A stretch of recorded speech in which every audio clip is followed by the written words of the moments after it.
నమస్తే, welcome to press TV Telangana. మొన్న LB Nagar లో బీఆర్ఎస్ వర్కింగ్ ప్రెసిడెంట్ కేటీఆర్ గారు యువ సంగ్రామ సదస్సు అని చెప్పేసి నిరుద్యోగులతో పెద్ద ఎత్తున ఒక భారీ సభ ఏర్పాటు చేసి ఈ సభలో మాట్లాడుతూ 70,000 ఉద్యోగాలు కాంగ్రెస్ పార్టీ ఇచ్చినట్టు నిరూపిస్తే రాజకీయ సన్యాసం చేస్తా, రాహుల్ గాంధీ కూడా జై కొడతా అంటూ కూడా కొన్ని వ్యాఖ్యలు చేసింది. దీనికి సంబంధించి మాట్లాడడం మనతో పాటు కాంగ్రెస్ పార్టీ సీనియర్ నాయకురాలు ఇందిరా శోభన్ గారు అక్కడ మీరు చూసుంటారు, రకరకాలుగా మాట్లాడి కామెంట్ చేసిండు. నిజంగా కాంగ్రెస్ పార్టీ 70,000 ఉద్యోగాలు ఇచ్చిందని చెప్పి నిరూపిస్తే రాజకీయ సన్యాసం చేస్తే, అలాగే రాహుల్ గాంధీ కూడా ఊడిగా చేస్తే జై కొడతా అంటూ కూడా మాట్లాడిన పరిస్థితి. ఎట్లా చూసారు ఈ వ్యాఖ్యలు?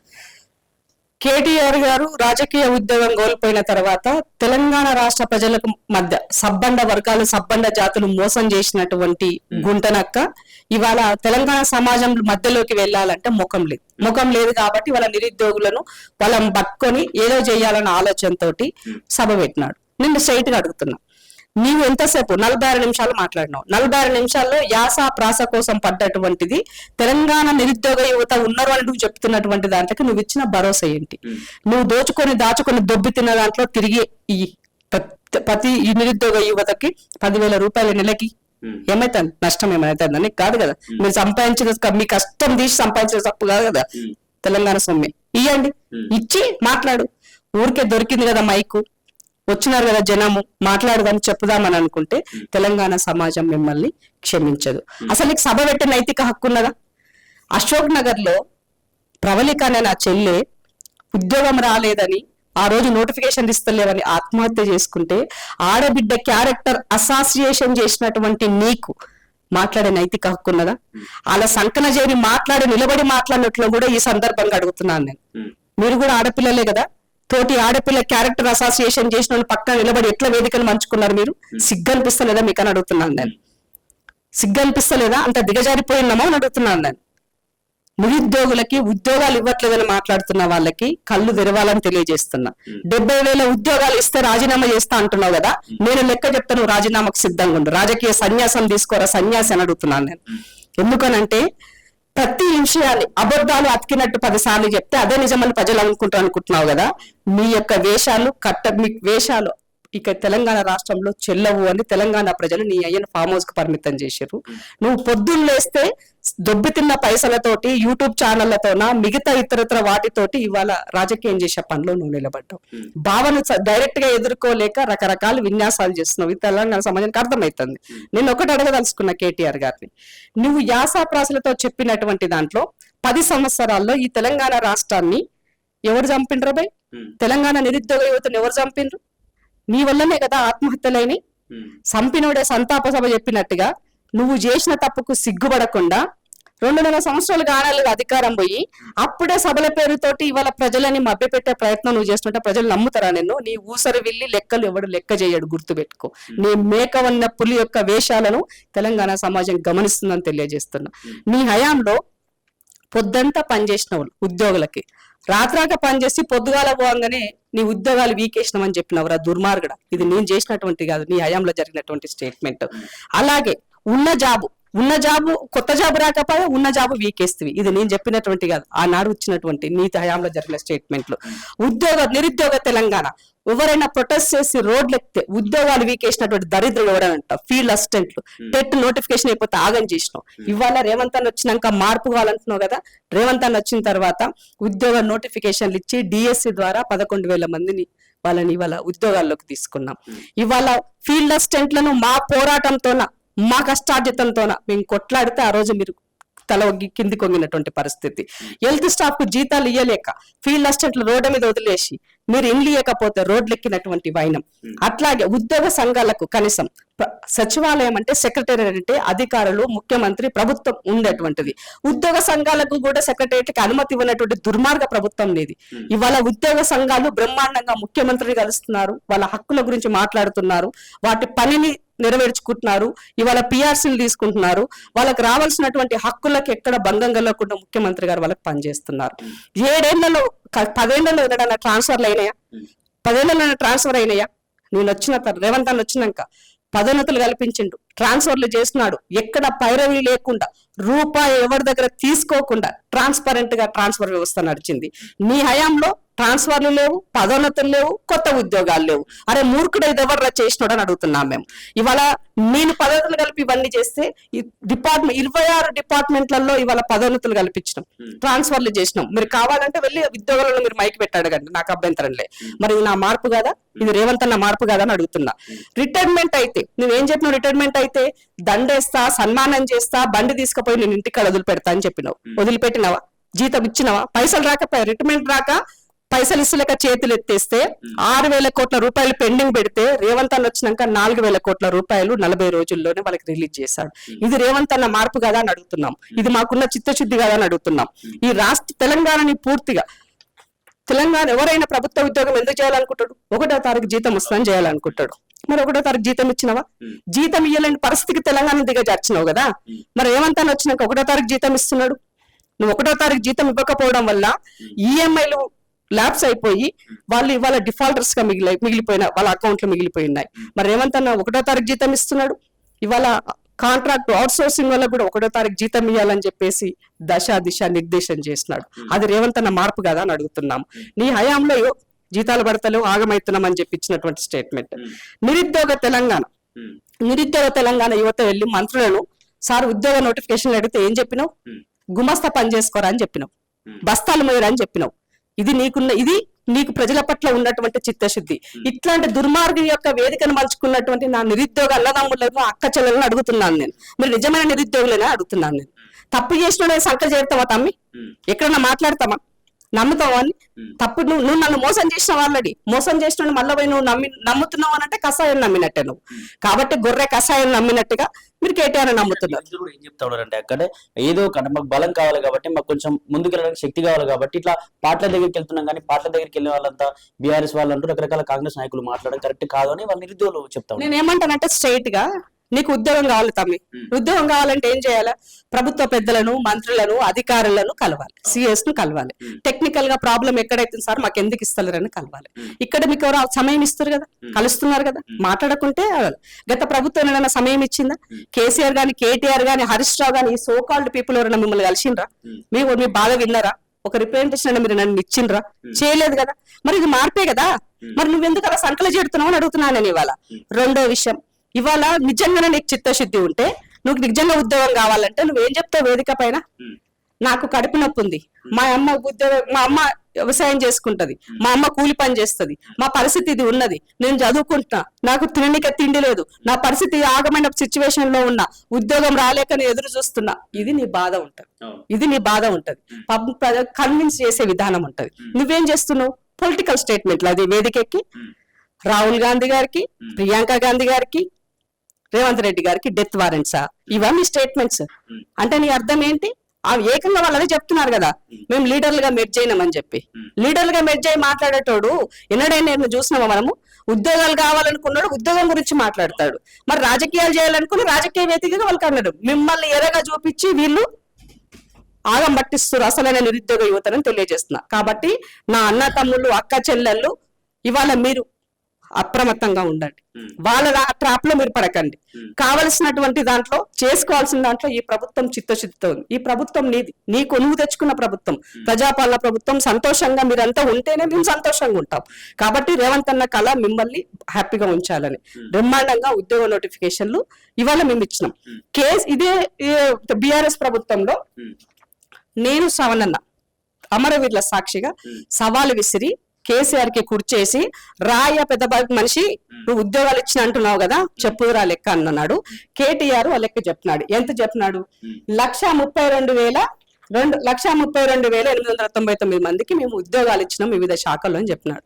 దాంట్లో including artisans, electricity department artisans 22,000 మంది గవర్నమెంట్ కంప్యూటర్ కడగతో వాళ్ళు ఇప్పుడు కూడా ప్రొటెక్ట్ చేస్తారు. వాళ్ళని ఉద్యోగాలు రెగ్యులర్ చేస్తున్నాము, గవర్నమెంట్ లో కలిపినాము అని చెప్పినావు. కానీ ఈ రోజు వరకు వాళ్ళకి హక్కులు రాలే. అంటే నువ్వు 22,000 మందిని తీసేస్తే ఉన్నదంత 1,11,000 మంది నువ్వు ఉద్యోగం ఇచ్చినట్లు లెక్క 10 సంవత్సరాల కాలంలో.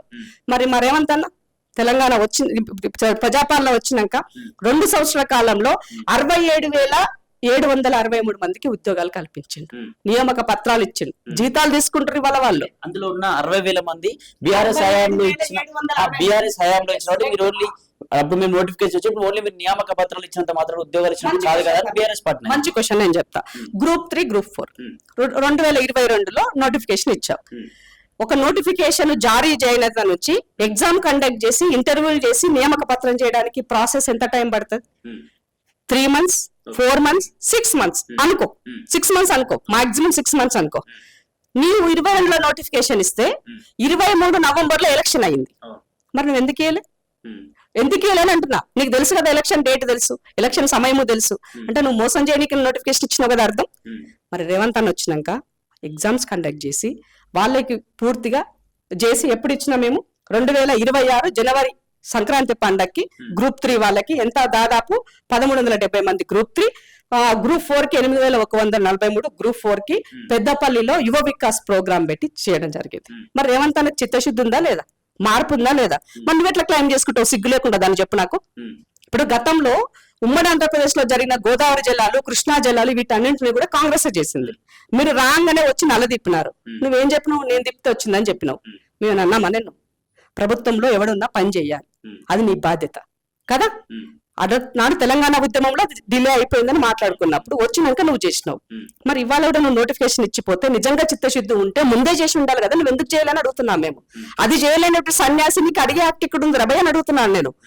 నువ్వు ఉద్యోగం కోసం ఉద్యమం చెప్పినోడికి 10 సంవత్సరాల కాలంలో 1,11,000 ఉద్యోగాలు ఇచ్చినోడికి ఇలా రేవంత్ అన్న వచ్చినటువంటి 2 ఏళ్లలోనే 67,723 మందికి నియామక పత్రాలు ఇచ్చి జీతాలు తీసుకున్న పరిస్థితి తీసుకొస్తే మరి నువ్వు ఎవరిని కుంటుగుర్రం పల్లదో నువ్వు ఎన్ని రోజులని అడుగుతున్నావు. ఇవాళ రాజకీయం కోసం నువ్వు మాట్లాడుతున్నట్టు కాదని అడుగుతున్నాం. ఇంకా మేము చెయ్యాలి, చేస్తాం, మాకు ఆ బాధ్యత ఉన్నది. ప్రజలు ఇచ్చిన మ్యాండేట్ ఇంకా మా దగ్గర ఉంది, డెఫినెట్ గా మేము చేస్తాం. ఇవాళ వివిధ దశల్లో నోటిఫికేషన్లు వచ్చి ఎగ్జామ్ జరిగి రిజల్ట్ వచ్చే దాంట్లో కూడా దాదాపుగా 13,197 పోస్టులు అలాగే ఉన్నాయి. వీటితో పాటుగా రీసెంట్ గా ఈ మధ్య కాలంలో చేసినటువంటివి కూడా నోటిఫికేషన్స్ పోలీస్ డిపార్ట్మెంట్ అయి ఉండొచ్చు, అంగన్వాడీ అయి ఉండొచ్చు, ఇతరత్ర అన్ని కలుపుకుంటే కూడా ఇవాళ మేము చేసిన దాంట్లో మాక్సిమం 1,00,000కి ఫిగర్ రీచ్ అవ్వబోతున్నాం. 1,00,000 ఫిగర్ తిరుగుతున్నాం. 2,00,000 ఉద్యోగాలు 2,00,000 ఉద్యోగాలు అంటే నువ్వు ఏం చేసినావు అని అడుగుతున్నాం మేము. నిజంగానే అంత చక్కగా ఉంటే చెయ్యొచ్చు, దానికి అది కాదు. కానీ ఒక ఉద్యోగి ఒక నోటిఫికేషన్ వచ్చినాక, ఒక ఉద్యోగం వచ్చినాక అతను రిటైర్డ్ ఏజ్ వరకు ఇంకో పోస్ట్ ఉండదు అక్కడ. అవునా? మరి ఎట్లా ఉంటుంది అనుకుంటున్నారు మీరు? ఏ సౌతో చెప్తున్నారు మీరు ఆ విషయం? ఏమనంటే క్యాలెండర్ చెప్తాను. ఎస్, క్యాలెండర్ ఎప్పుడు చెప్తాము? అంతా ప్రాపర్ గా స్క్రూటినీ చేసుకొని ఎక్సైజ్ చేసినాక ఇస్తాం. ఇవాళ నీవు పేపర్ లీకేజ్ చేస్తే ఆ పేపర్ టీఎస్పీఎస్పీ ఆగమైతే దానిని ఈ ప్రభుత్వం వచ్చినాక టీజీపీఎస్ గా వచ్చినాక ప్రక్షాళన చేసి నువ్వు నీ వల్ల ఆగమైనటువంటి గ్రూప్ 1 563 పోస్టులకు నోటిఫికేషన్ ఇచ్చి మొన్న రీసెంట్ గా 2025 సెప్టెంబర్ 27న నియామక పత్రాలు అందజేసినాం. గ్రూప్ 2 782. అట్లాగే టీజీపీఎస్ నుంచి వివిధ భాగాలకి సంబంధించినటువంటి దాంట్లో 6,496 పోస్టులు. అట్లాగే 2 సంవత్సరాల్లో దాదాపుగా ఓన్లీ టీజీపీఎస్ నుంచి 17,320 పోస్టులు. ఎందుకనంటే రకరకాల రిక్రూట్మెంట్స్ ఉంటాయి. పోలీస్ బోర్డు రిక్రూట్మెంట్ ఉంటుంది, హెల్త్ రిక్రూట్మెంట్ బోర్డు ఉంటుంది, టీజీపీఎస్ బోర్డు ఉంటుంది. సో ఇట్లా ఉన్నటువంటి అన్ని వాటి నేపథ్యంలో చేస్తున్న దాంట్లో దీంట్లో డిఎస్సి 11,000 పోస్టులు, 11,006 అనుకుంటాను తెలుసు అది. అట్లాగే పోలీస్ డిపార్ట్మెంట్ లో 16,067 పోస్టులు. మెడికల్ హెల్త్ కి సంబంధించిన దాంట్లో దాదాపుగా 8,822 పోస్టులు. అవి నర్సులు అయిండొచ్చు, ల్యాబ్ టెక్నీషియన్లు అయిండొచ్చు, ఇతరత్ర ఏదైనా అయిండొచ్చు. నిమ్స్ లో 643 పోస్టులు. రెవెన్యూలో 4,682 పోస్టులు. సింగరేణిలో నువ్వు పోస్టులు అమ్ముకున్నావు. నేను సింగరేణిలో 440 పోస్టులు ఇచ్చిన, కారుణ్య నియామకాలు చేపట్టిన సింగరేణిలో. అలాగే టీజీ జెన్కోలో 635, ఎన్పీటీసీలో 470, ఇతరత్ర 914. వీటితో పాటుగా ఉన్నటువంటి దాంట్లో ఇంకా ఉద్యోగాలు మాకు ఏజ్ అయిపోయింది, ఏజ్ బారైంది అనుకున్న వాళ్ళకి కూడా రేవంత్ అన్న 34 నుంచి 44 సంవత్సరాలకి వయో పరిమితి పెంచినాడు. ఇది మార్పు కాదా? ఇది మా చిత్తశుద్ధి కాదా? ఇది రేవంత్ అన్నకు ఉన్నటువంటి చిత్తశుద్ధి కదా అని అడుగుతున్నాను నేను. వీటితో పాటుగా ఇతరత్రలో ఒక కరీంనగర్ లో కాలేజ్ ఏర్పాటు చేస్తే వాళ్ళకి బోధనకు సంబంధించినటువంటి పొజిషన్స్ అయి ఉండొచ్చు. కేసాంధ్రంలో అగ్నిమాపకతకు సంబంధించిన విషయాలు అయి ఉండొచ్చు. పోలీస్ డిపార్ట్మెంట్ లో రీసెంట్ గా 7,437 పోస్టులు ఇస్తే అందులో 5,000 కానిస్టేబుల్, మిగతావన్నీ కూడా వివిధ దానికి సంబంధించినటువంటి ఎస్ఐలు రిలవెంట్ గా ఉన్నటువంటి పోస్టులు ఇచ్చున్నాం. వీటితో పాటుగా TIMS, Hyderabad surround 3 TIMS hospital, Warangal కు సంబంధించినటువంటి సూపర్ స్పెషాలిటీ హాస్పిటల్ కి సంబంధించి దాదాపు 6,278 పోస్టులని నోటిఫికేషన్ ఇచ్చిన్నాం. అంగన్వాడీకి 15,982 పోస్టులు ఇచ్చినాం. సీడ్ సర్టిఫికేషన్ కి సంబంధించి 19 పోస్టులు, డైట్ కాలేజీలకి ఒక 86 పోస్టులు, డిప్యూటీ ఈఓస్ కి సంబంధించి ఒక 24 పోస్టులు, ఏఈలుగా 290 మంది పోస్టులు, పీసీబీస్ పొల్యూషన్ కంట్రోల్ బోర్డుకి 20 పోస్టులు, ఎన్విరాన్మెంట్ లో మొన్న 200 మందికి నియామక పత్రాలు అందజేస్తున్నాం. వీటితో పాటుగా టౌన్ అండ్ ప్లానింగ్ జిహెచ్ఎంసీ పరిధిలో ఉన్నటువంటి వాళ్ళకి ఇంకో 17 పోస్టులు. అంటే ఇట్లా ఎక్కడ అవకాశం వస్తే, ఎక్కడ కావాల్సి వస్తే అక్కడ ఈ ప్రభుత్వము అనేది చిత్తశుద్ధితోటి రేవంత్ అన్న రిక్రూట్మెంట్ చేసినాడు, నోటిఫికేషన్ చేసినాడు. ఇది కంటిన్యూటీ ప్రాసెస్, జరగాల్సిన అవసరం చేస్తూ ఉన్నాం. దీనికి మీరు రాజకీయం చేసే కోణం ఎందుకు వచ్చింది అడుగుతున్నాం. చదువుకున్న పిల్లలే కదా మీరంతా. నేను జరిగేటువంటి నోటిఫికేషన్లు వచ్చేవన్నీ మీకు కనబడతలేవా? నీకు పొజిషన్ అప్పుడు ఇచ్చినా ఇప్పుడు ఇచ్చినా అనేది కాదు, నేను వచ్చినాక ఎన్ని నియామక పత్రాలు ఇచ్చినవే లెక్క కదా. మరి దీనికి మీకు రాజకీయం ఎందుకు అని అడుగుతున్నాను నేను. వాళ్ళు ఇచ్చిందే నేను తీసుకున్న దానికి నువ్వు మాట్లాడుతున్నావు అంటే నువ్వు రాజకీయ కోణంలోనే మాట్లాడుతున్నావు అంటున్నాను నేను. రాజకీయ పార్టీలు రాజకీయం మాట్లాడతాయి. ఈ నిరుద్యోగ యువతకి రాజకీయ పార్టీ ఎందుకు, రాజకీయం ఎందుకు అని అడుగుతున్నాను నేను. నిజంగా అయితే నీకు ఉద్యోగమే కావాలనుకుంటే, ప్రజల బతుకులు మారాలి, మీ బతుకులు మారాలనుకుంటే నీ కోసం కొట్లాడు, నీ గురించి కొట్లాడు. టెక్నికల్ గా సమస్యకి పరిష్కారం ఎక్కడ దొరుకుతుందో నువ్వు అక్కడ కలిగి మాట్లాడు. అది దానివల్ల పరిష్కారం దొరుకుతుంది. అంతేగాని ఈ రకమైనటువంటి వాళ్ళ ట్రాప్ లో పడితే ఆగమవుతారంటున్నాను. చివరిగా కూడా కేటీఆర్ మాట్లాడుతూ అంటే రేవంత్ రెడ్డి పైన మాట్లాడుతూ నిరుద్యోగులకు సపోర్ట్ గా మాట్లాడుతూ ఒక పెద్ద స్టేట్మెంట్ కూడా ఇచ్చిండు. ఇప్పటి నుంచి ఒక లెక్క, ఇంత ముందు ఒక లెక్క చూసి ఇప్పటి నుంచి ఒక లెక్క చూస్తారు. బీఆర్ఎస్ పార్టీ అంటే ఏంది, కేటీఆర్ అంటే ఏంటి అని ఒక స్టేట్మెంట్ ఇచ్చింది. దీన్ని ఎట్లా చూస్తారు? మేకపోతే గంభీరం ప్రదర్శిస్తుందని చెప్పాల్సిన అవసరం ఉంది. ఇంకేం లెక్క ఉన్నది, పైసల లెక్క ఉన్నది, అంతే, అంతకు మించి ఏం లేదు. నాకు తెలిసినంత వరకు ఇన్స్టిట్యూట్ వాళ్ళకి అందరికి ఫోన్లు చేసేసి ఎవరైతే పిల్లలకి అడ్మిషన్స్ తీసుకుంటారో వాళ్ళకి మేమే పేమెంట్ మీకు చేసేస్తాము, వాళ్ళందరూ మాకు మీటింగ్లకు పంపండి అని చెప్తున్నారంట. అదే నడుస్తుంది నాకు తెలిసినంత వరకు. దీనికి త్వరలో ఇంటెలిజెన్స్ రిపోర్ట్ కూడా వస్తుంది. తప్పకుండా ఆ ఎవరెవరైతే ఏం చేస్తున్నారో అందరికి అన్ని కూడా నీళ్ళకి నీళ్లు పాలకు పాలు తేలుతాయి. మోర్ ఓవర్ కేటీఆర్ 10,000 ఇచ్చినా తీసుకోండి, తమ్మినేని కాదన. కానీ మీరు వాళ్ళ యొక్క రాజకీయ పార్టీలు ట్రాప్లు పడకండి, చదువుకోండి, స్కిల్స్ పెంచుకోండి, ఇంకా ఎట్లా మూవ్ అవ్వాలో చేసుకోండి. రేవంత్ అన్న చెప్పినట్టుగా కమ్యూనికేషన్ స్కిల్స్, ఉపాధి అని అంటే తెలంగాణనే ఉపాధి కాదు కదా, ఇతర దేశాల్లో ఉపాధి ఉంది. ఇవాళ ఒక మాట చెప్తా, సైంటిస్టులు రీసెంట్ గా దాదాపు 100 మంది సైంటిస్టులు మొన్న రాజీనామా చేసే ప్రయత్నంలో చేస్తున్నారు. ఎందుకు సైంటిస్టులు రాజీనామా చేసి వెళ్తున్నారు? ఇక్కడ జీతాలు తక్కువ ఉన్నాయని, ఫెసిలిటీస్ ప్రాపర్ గా లేవని. ఇతర దేశాల్లో ఇతర కంపెనీల్లో బ్రహ్మాండంగా ఫెసిలిటీస్ ఇస్తున్నారని పోవాలనుకుంటున్నారు, ఉపాధి అవకాశాలు పెంచుకోవాలనుకుంటున్నారు. అట్లాంటప్పుడు మరి మీరు కూడా ఎందుకు స్కిల్స్ పెంచుకోండి, మీ స్కిల్స్ పెంచుకుంటే కమ్యూనికేషన్స్ పెరగాలి. కమ్యూనికేషన్ అంటే తెలుగు, హిందీ, ఇంగ్లీష్ తో పాటుగా other language, other countries French language అయి ఉండొచ్చు, అంటారు జర్మనీకి రిలవెంట్ గా ఉన్నటువంటి, జపాన్ రిలవెంట్ గా ఉన్నటువంటి లాంగ్వేజ్ నేర్చుకోండి. అప్పుడు మీకు ఇంకా ఎక్కువగా పెరుగుతాయి కదా ఉపాధి అవకాశాలు. ఆ విషయంలో ముఖ్యమంత్రి గారు చెప్తే దాన్ని కూడా అవహేళన చేసి నువ్వు ఫస్ట్ ఇంగ్లీష్ నేర్చుకో, నువ్వు తెలుగు నేర్చుకో అంటే బ్రహ్మాండమైన తెలుగు మాట్లాడదు రేవంత్ రెడ్డి గారు. స్క్రిప్ట్ చదవకుండా, చూడకుండా, పేపర్ చూడకుండా స్పీచ్ చేస్తాడు, స్పీచ్ మాట్లాడతాడు. జస్ట్ ఏముందో చెప్తే చాలు రేవంత్ రెడ్డి గారు అది ఓన్ చేసుకొని మాట్లాడతాడు. అది ఆయనకు ఉన్నటువంటి గ్రౌండ్ రియాలిటీ, సమాజం స్పృహ నుంచి వచ్చిన లీడర్ ఆయన. నీవు అయ్య ద్వారా ఇంపోర్టెడ్ వచ్చినటువంటి లీడర్ కాబట్టి నిన్న చూసినట్లయితే మొత్తం స్క్రిప్ట్ చూసే అవుతాడు, ఇట్లా చూస్తాడు అట్లా చదువుతాడు, ఇట్లా చూస్తాడు అట్లా చదువుతాడు. గది నీకు రేవంత్ రెడ్డి గారికి ఉన్నటువంటి తేడా. కాబట్టి కేటీఆర్ గారు ఒరిజినాలిటీ, డూప్లికేట్. కేటీఆర్ నువ్వు ఇంపార్టెంట్ లీడర్ గా వచ్చినోడు గట్లే ఉంటావు, నీ బతుకు 10 స్క్రిప్ట్లు చదువుకుంటావు, యాస ప్రాసల కోసం తాపత్రయపడతావు, ఓ దేశపతి ఓ దాసోత్సవం రాస్తే స్క్రిప్ట్లు చదివినావు. కానీ మరేమంత అన్నా నికాసైన అంశం పట్ల, ప్రజల పట్ల, సమస్యల పట్ల అవగాహన ఉండి వాటిని ఎట్లా అవపాసన బట్టి ప్రజలకి ఎట్లా చేస్తే బాగుంటదని గ్రౌండ్ నుంచి వచ్చినటువంటి లీడర్ కాబట్టి నీకు ఆయనతో కంపారిజన్ లేదు. నీకు దమ్ముంటే రా, చర్చకు మేము సిద్ధం. లెక్కల పట్ల నువ్వు చెప్పినటువంటి 70,000 ఏవైతే చెప్పినావో ఇప్పుడు నేను చెప్పిన లెక్కలన్నీ కూడా మళ్ళీ ఒకసారి తిరిగి వెనక్కి చూసుకో. ఆ సోయి లేదు కాబట్టి 70,000 పోస్టులు ఇస్తే నేను రాజకీయ సన్యాసం అన్నా కదా, తీసుకో రాజకీయ సన్యాసం తీసుకో. ఇప్పుడు నేను లెక్క చెప్పినా కదా, తీసుకో రాజకీయ సన్యాసం తీసుకో. రేపటి నుంచి రాజకీయాలు మాట్లాడితే ఇక నీకు ఏమయ్యాలో అది ఇస్తాం.